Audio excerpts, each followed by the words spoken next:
Hey guys, how are you all doing today? My name is Franchise Fanatic, and welcome back to Star Wars Month. And today what I have for you guys is a huge video. Today is, of course, I already have my Last Jedi review. If you have not seen it, it's a bit long, but I defend it, why it's amazing. Go check that out. But also, today is, of course, the review, and this video is the review of Star Wars Episode 9, The Rise of Skywalker. Now, before you want to know, are there spoilers in this review?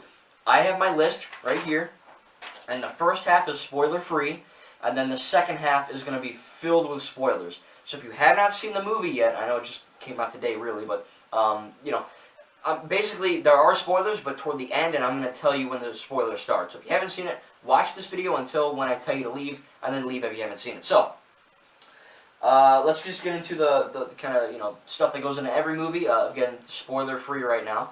The acting, of course, just like The Force Awakens and The Last Jedi, The Rise of Skywalker has amazing acting. There was not one character that I felt was really dumb or really pointless. As far as how they acted, and they all acted great, essentially. The writing, Chris Terrio and J.J. Abrams, I believe, wrote the script, so Rian Johnson did not write this one.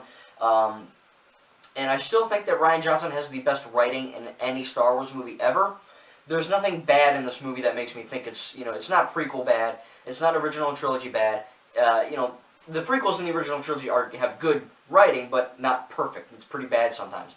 The new stuff, Disney, Rogue One, Solo, Force Awakens, Last Jedi, and this movie, The Rise of Skywalker, it's all great in terms of writing. Again, no cringy lines here.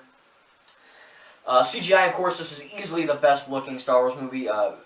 Certain things happen, and they look really good. The space battles, the lightsaber combat, the scenery, everything looks amazing in this movie. Of course, duh, it's a Disney movie. Of course it's going to look good. Directing, J.J. Abrams did The Force Awakens, and then Rian Johnson did The Last Jedi, and now J.J. Abrams is back to do The Rise of Skywalker, and the man did a good job. He really, really did a good job directing this movie. There isn't any weird off-sync shots or anything. It all looks really nice and put together, so yeah, all great stuff there. As far as nostalgia, this is kind of, I'm going to talk about this in the spoiler review, but right now, spoiler-free still.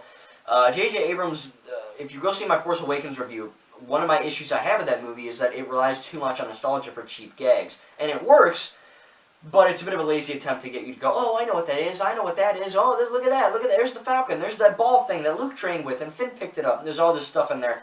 And he's basically the king of nostalgia, and I was really worried, because you know me, I don't watch reviews, ever. I only watched one review for The Rise of Skywalker, and they were saying all this stuff, and I was really nervous, because I'm like, ooh, is it going to tear apart The Last Jedi? Is it going to destroy the whole sequel? Is it going to destroy the Skywalker saga? What's going to happen? And I'll talk about that during the spoiler review. But the nostalgia factor was good in this movie, and it really was not shoved down your throat. It was handled excruciatingly well, actually.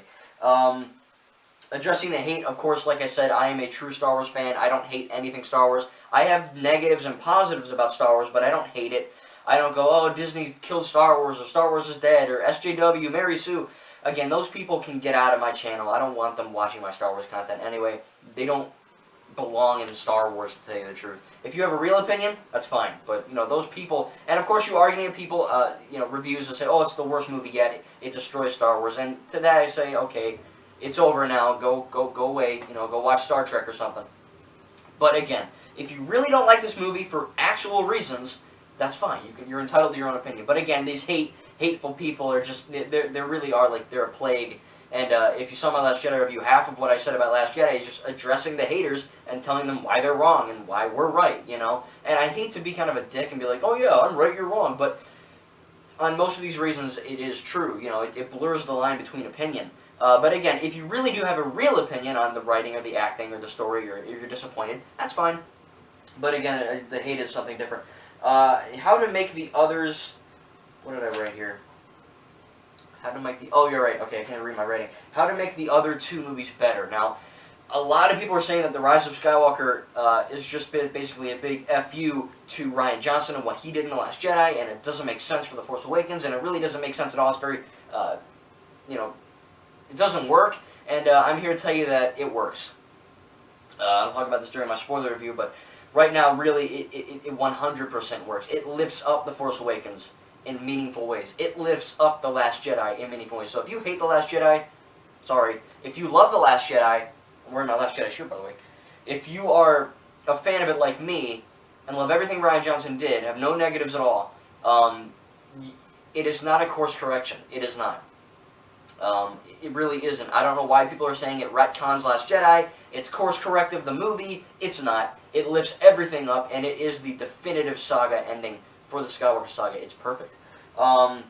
Good or bad, and it's a great end. That's all I can say. It is the definitive end. As far as like Avengers Endgame, I love Endgame. It's a great movie, but this movie felt like a definitive ending. Endgame did, but they're still really going with it. You know, Far From Home, Black Widow, all this stuff. So, but the Skywalker saga is done, and it really is a definitive ending. If you're a true fan of Star Wars, you are going to adore this movie, and some of the choices that they do are pretty crazy. Let's see here. The story, again, I can't really talk about the story because it was so, you know, very not hinted at, but basically we all know this. This is not spoiler. Sheev Palpatine is back. He's alive. He never died. And, you know, he's basically the new guy in charge. And that's essentially it. If you saw the TV spots, you'll see that they have a knife. Not going to tell you what the knife does. There's the new holocrons and different things in there. So there's a bunch of stuff. But again, I can't really tell you too much about the story and the plot because it is very, very heavy around spoilers. But it's a great story, and it's not... Everyone said it's convoluted. It's like course correction in the movie. It's not. It's, you gotta find this artifact and MacGuffin movie. It's not. It all makes sense. Especially having watched all the movies and the TV shows, it all makes sense. And there's nothing that really, you know, doesn't make sense in this movie. I don't know what they're talking about. Lando Calrissian is back. Of course, Lando was in The Empire Strikes Back and Return of the Jedi, played by Billy D. Williams. And then, of course, that other guy played Lando in Solo. Now, when I mean the other guy, I just don't remember his name. I think that guy did a great job playing Lando Calrissian in Solo. I don't know why people don't like it. I think that L3 is a great character. Lando's a great character. Again, go watch my Solo review if you haven't. I'll talk about that. The Solo's not perfect, but I do really love Lando in that movie. And Lando Calrissian is back, played by Billy D. Williams in this movie, and he does a great job, man. He really does. You know, when you bring back Han and Leia and Luke and you know, and all these movies, Force Awakens, Last Jedi, and Rise of Skywalker, they all did a great job, and Lando is no exception. He's really cool. And of course, Dio, the new droid. BB-8 is still my favorite sequel trilogy droid, and I think my favorite droid overall might be BB-8. I really like R2-D2 and C-3PO, but Dio is a great character. He's the second droid that talks, which is kind of cool. So he's kind of in there for comic relief. Again, nothing too heavy with Dio in there. It's not anywhere close to what BB-8 is, you know, screen time. But I really do think that Dio is handled really well in this movie, and I have no complaints. So, really, that's going to be my official The Rise of Skywalker review. I can't talk about it anymore because of heavy spoilers. So this, it's going to be the same video, but right now I'm going to do is just say my final score. I'm going to give Star Wars The Rise of Skywalker an A+. It is a perfect movie. I have no issues with it. Again, as a true Star Wars fan, it really satisfied me, and again, it uplifted the other two films. So if you're a real Star Wars fan, go see this movie. Do not pay attention to the hate and the negative comments. Again, some of them have real opinions, but most of them is just, you know, backpedaled hate from Disney. But I love it. It's perfect. It is the definitive way to end the Skywalker saga, and I am just so happy. I'm giddy that I got to witness this. It's such a great movie. So yeah, A+. Now what I'm going to do is, I'm not cutting, I'm not doing another video, it's all right here. I'm going to be doing my spoiler talk of this movie. So if you have not seen The Rise of Skywalker, now's your cue to leave. I gave it an A+, you can leave. If you haven't seen it, I don't want to screw it up for you, okay? Again, final warning, spoilers right now, here we go. Alright, we finally get to know who Rey's parents are, and this is the big course correction everyone's talking about. Oh, they changed it because, of course, when you watch The Last Jedi, Kylo Ren tells Rey, you're nothing, your parents are nobodies, and they abandoned you for drinking money. You're nothing. But to me, you're something. And that's great. And I thought for the 2 years now, oh, Rey's parents are they're drunken nobodies. That is the best thing they could do. And I even said in my Last Jedi review, it's amazing. Because that proves you don't have to be related to anyone powerful to be powerful. Or on the other hand, if you're looking, okay, well, Kylo Ren's lying to Rey to get her to join his side. That is good character growth for Kylo Ren, to show that he's smart. He knows how to take advantage of Rey's weakened mind. And it turns out, yes, we do have a definitive end to Rey in this movie. Rey's parents are that she is the granddaughter of Sheev Palpatine. Freaking crazy, I know. Huge bomb drop, trust me. I didn't have any spoilers really going into this. I think I read somewhere that her parents were Palpatine online, but I didn't think it was real because the movie wasn't out yet. Turns out it is true. And, man, damn, it's so freaking cool, man. I mean, that is great. And even Kylo Ren says, I didn't lie to you all the way when I told you your parents were nobodies. So essentially, to make it really easy for you, Rey is the granddaughter of Palpatine. Rey's actual mom and dad are the offspring of Palpatine. And they're not evil. Rey's mom and dad were not evil. They were just good people.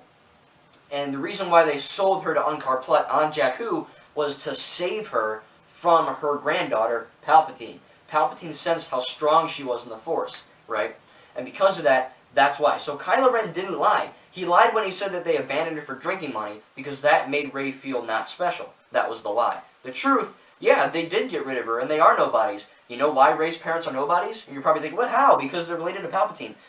Rey's mother and father chose to be no one because of that lineage. They don't want to be the people that, we're related to Palpatine. They don't want to be that way. And they don't want that for Rey either. That's why they got rid of her. So, for all these morons that say, oh, the Rise of Skywalker, Rey's parent reveal ruins The Last Jedi, it course corrects. No, it doesn't. Not at all. In fact, it uplifts The Last Jedi, because now we know that, yeah, Kylo lied in one scene, and he also told the truth in that same scene. It's very more powerful now. Now that, yeah, I'm a little disappointed that Rey's parents aren't just drunken hillbillies that died, because that does make her character better. But having her related to Palpatine, that actually makes sense, because she gets pissed a lot in The Last Jedi and The Force Awakens. She gets mad a lot. And there's a lot of things in there that kind of tie that together. And really, like I said, her parents were nobodies because they chose to be nobodies. They chose to hide their lineage from the world, and that they were related to Palpatine, and that's why they got rid of her. So yes, her parents are nobodies from a different point of view, as Obi-Wan Kenobi said. It's perfect, and I absolutely love it. Let's see here. Kylo Ren lied and told the truth. I said that. Let's see here. Snoke. Yeah, okay, so we know what Supreme Leader Snoke was before he died.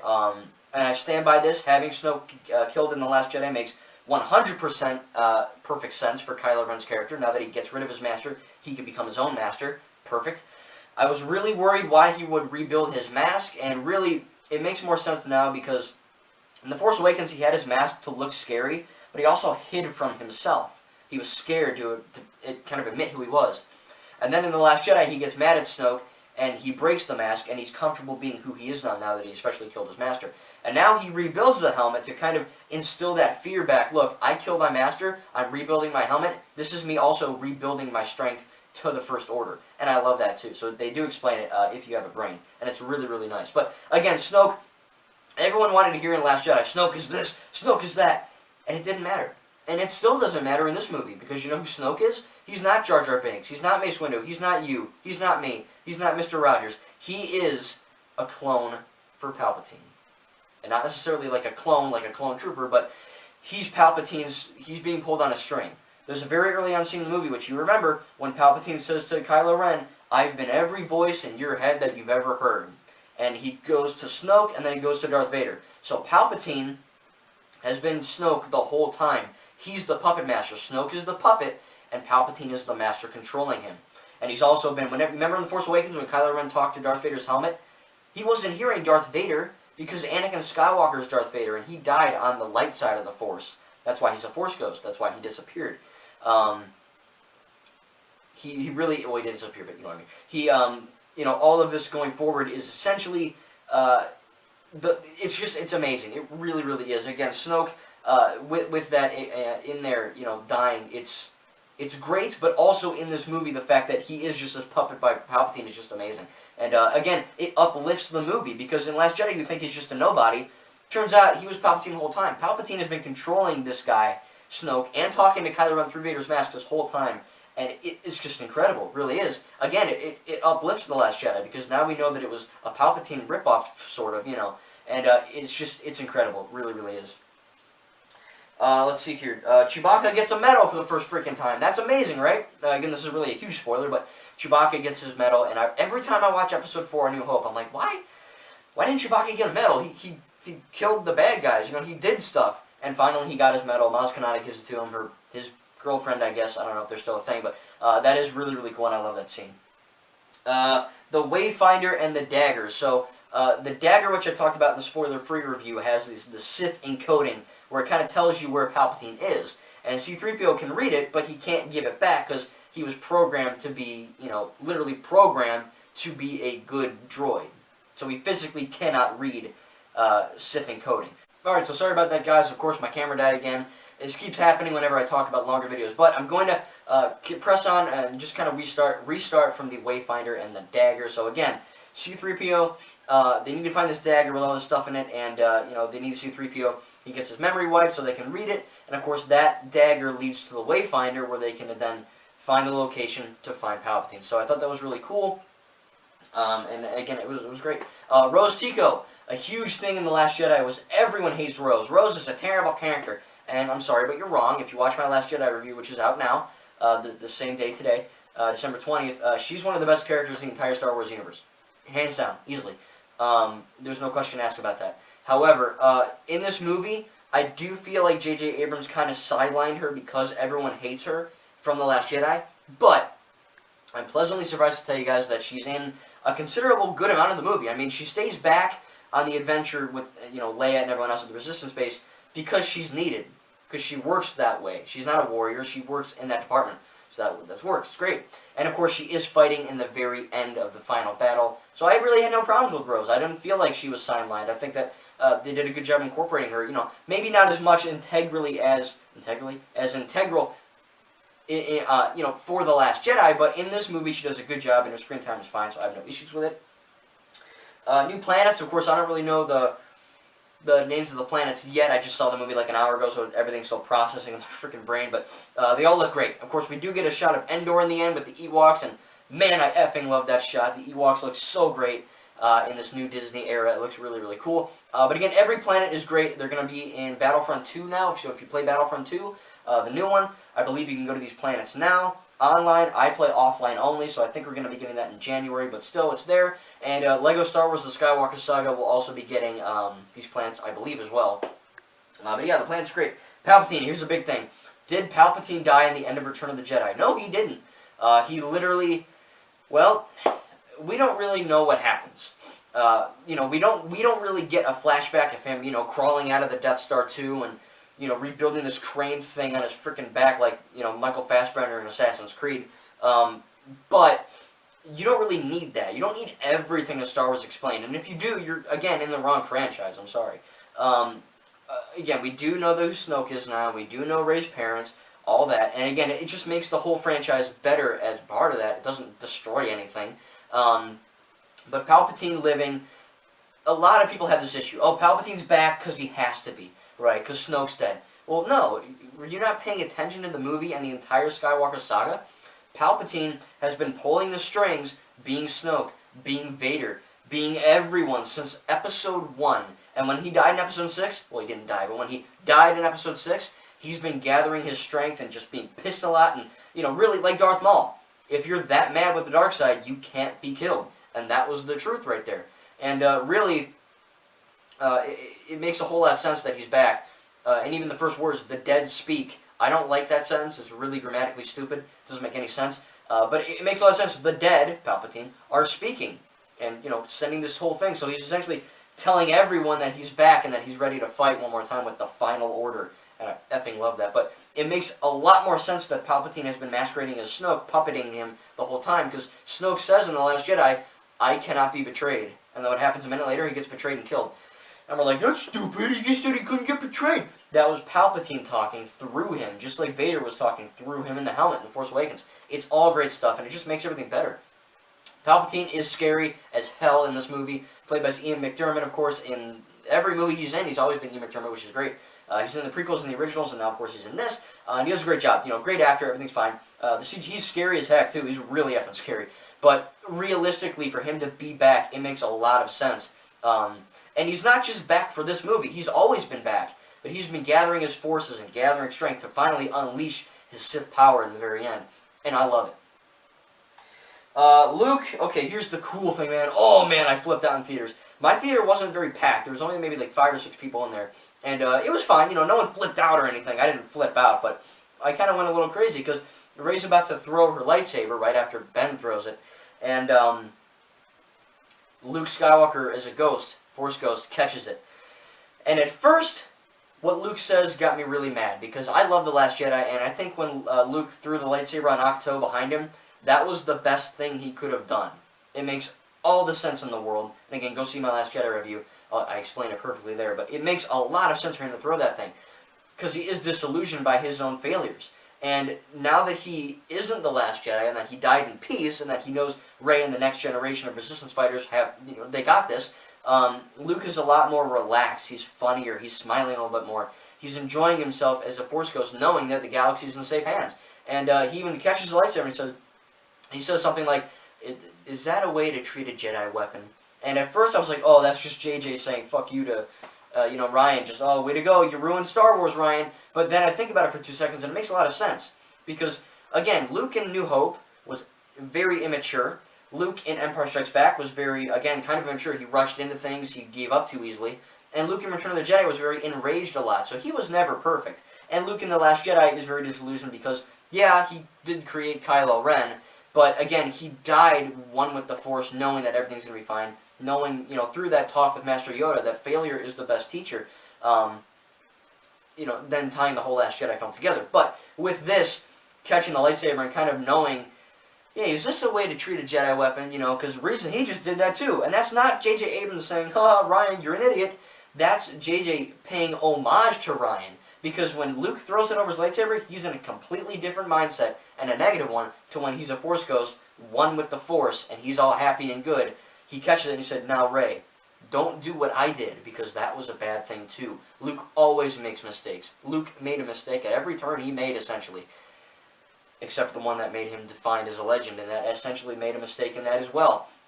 But now Luke is happy, he's one with the Force, and he's telling Rey, look, don't throw it into the fire. Don't throw it off a cliff like I did. I was disillusioned.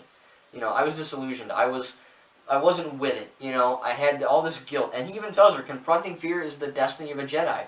Luke Skywalker confronted his fear and his guilt. So does Rey. And it's amazing stuff. Han Solo was back. Oh my freaking gosh, man. Harrison Ford fucking did it again. And I'm so happy. Because Harrison Ford, as you know, Harrison Ford is kind of an idiot in real life. He hates Han Solo. He always wanted Han Solo to die in Episode 6 and Episode 5. And he's very glad he died in Episode 7. So he's kind of a jerk. But he's back in Episode 9, and he does a great role. And of course he's not a Force ghost, but he does, it's the literal sense of seeing what Kylo Ren is hearing and seeing all these times, and that's really why he's super duper split. One of the reasons, and it's sure great stuff, man, all the way. Let's see, Leia's death plays tandem in with Kylo Ren. Of course, Leia just kind of, I don't think she's a heart attack or anything. It's kind of vague, but she just kind of like drops the thing and she just lays down and dies. Probably because of the Force. And really, she always believed Kylo Ren was good. She always knew there was something in there. And he would turn eventually. And he does. Much like Vader at the last moment, though, and it's a little bit too late. And when Kylo Ren saves Rey and redeems himself, he dies. But he doesn't just die. He becomes one with the Force. And that's something only Jedi can really master and do. And yes, Kylo Ren screwed up. He killed a lot of people. He's basically a terrorist. He's a really good bad guy. But in that redeeming act, the way it works for me is that he dies. And when he dies, knowing that he did something good, that's when he ascends into something greater, and Leia can finally let herself go in peace. It's beautiful stuff here. And I would have had a lot of issues if Kylo Ren lived, because then it would be like, oh, you're carrying all this guilt of murdering all these Resistance people, and he's good now, and he's all happy. That wouldn't work. It'd be very corny and cliche and cheesy. So for him to die makes all the sense in the world, and I didn't want that to happen, because Kylo Ren is actually my favorite character in Star Wars. But with this, it makes a lot of sense, and it's a great thing. General Hux, of course. Oh man, if you saw my Force Awakens review, one of the big issues I had in that movie was Hux. He's too serious, he's too this, he's too that. Last Jedi, I love Hux in it. He's a punching bag, he's comic relief. That's great, because that's what he is. No one takes this guy seriously. And there's one shot in The Last Jedi, when Kylo and Rey go like this, and he's on the floor. Hux walks in, and he's about to reach for his blaster and kill him, and then he takes it back. And throughout The Force Awakens and The Last Jedi, Hux and Kylo Ren have always had this kind of like a rivalry, and then of course General Pride comes in, but really, this all leads to, Hux just wanted to be the powerful guy. That's what he wanted. That's why he wanted to kill Kylo. and to find out he's the Resistance spy, dude, it's effing crazy, man. I lost my poop in the theater. I was like, for like 2 minutes. Of course, he dies. A lot of people have a problem with his death, but again, this is the final movie in the Skywalker saga, and he's not an important character at all. So it makes a lot of sense. And I don't care what he is in the books, in Legends, whatever. This is canon stuff, and it really works. His death was surprising, and his moves were surprising. And I think Hux is a little more of a better character now. Really, he didn't turn good like all these idiots thought. He just wanted the power. He even said, "I don't want to see you win. I just don't want Kylo Ren to win," and that's the best thing. Boolio. What's funny is that there's a really cool opening shot of Boolio, and he's like, everyone have some fun, and that's Joker's voice, Mark Hamill. Mark Hamill does the voice of Boolio in this movie, and of course, through the Lego sets, I'm like, oh, Boolio's going to be a cool character. He's going to be the new cool, awesome character. And no, he dies. His head splattered on the First Order table. Do I think that's a bad thing? No. Again, it's the final movie. I didn't expect anything else. Boolio dies very early. But that's fine, because we never had, like, a wonder, who's this guy? Who's that? It doesn't matter. Captain Phasma. She died in The Last Jedi. We all thought, oh, she died in The Force Awakens when Starkiller Base Illume blew up. She died in The Last Jedi. Oh, she'll be back. She's like the Terminator of Star... No, she's dead. Great. Because for her to come back in this movie, it would just be redundant, and it wouldn't work. Because then, and when she died in this one, we'd be like, oh, wait, is she really dead? No, Captain Phasma, 100% dead, and I really do like that decision. Leia dies, of course, very sad stuff. They have a funeral and for the princess, and man, it's just, man, it gets you, man. I didn't cry in this movie, and I didn't cry in Endgame either, but man, did I tear up like a motherfudge in Endgame, and did I tear up like crazy in The Rise of Skywalker, because man, these scenes get you, dude. It's just crazy. As a real fan, I don't hate anything. I'm just filled with glee, that I got to experience this movie. The action scenes are amazing. There's one specific scene, if you remember from The Last Jedi, when Rey's on Ahch-To, and Kylo Ren, Ben Solo, he's on, like, Resistance ship, the Venator or something like that. And they're kind of hinting that they can kind of, it's hard to explain, but like, in The Last Jedi when Rey had, like, the water, she was by Ahch-To, and the water splashed on her, and then they kind of quit the Force thing, and Kylo Ren had some water on him. That was really cool. It was showing that they have some kind of a weird connection. And they do that a lot in this movie, too. There's a little action scene where Rey's in one location and Kylo Ren's in another location. And whenever they clash sabers, the location changes. And, man, it's just great stuff. The action scenes, I do think that The Last Jedi has the best action in any Star Wars movie. The throne room scene, the fight between Finn and Phasma, it's all great stuff. This movie, I have no complaints, though. And while, like I said, Last Jedi is my favorite movie for action, I would say that, like, no complaints. It's all amazing stuff here, and I really, really love it. Like I said, the end thing is that it makes The Last Jedi and it makes The Force Awakens and the entire Skywalker saga feel better. It does not course correct. It does not retcon anything. It makes it better than we thought. And it really uplifts what Ryan and JJ started with, and it's amazing stuff. Like I said, I am a true fan of Star Wars. I will give no hate to Star Wars ever. There's some things I don't like about Star Wars. Go watch my reviews. And there's a lot of things I do love about Star Wars, like in this video. Again, I love every decision that they made. I love let's see here. We have the other voices, right? We heard Ahsoka, we heard Anakin, Hayden Christensen, Obi-Wan Kenobi. It's just great stuff. And I would have maybe wanted to have, during the final fight with Palpatine and Rey with the double blue lightsabers, I wanted to have, like, maybe all the Force Ghosts, like, behind her. But hearing them is still really cool, and I really do, I love that scene. And it was basically Palpatine with all the power of the Sith, building up since he died, versus Rey, all the Jedi. Even Luke says, 1,000 generations live in you now. You got this.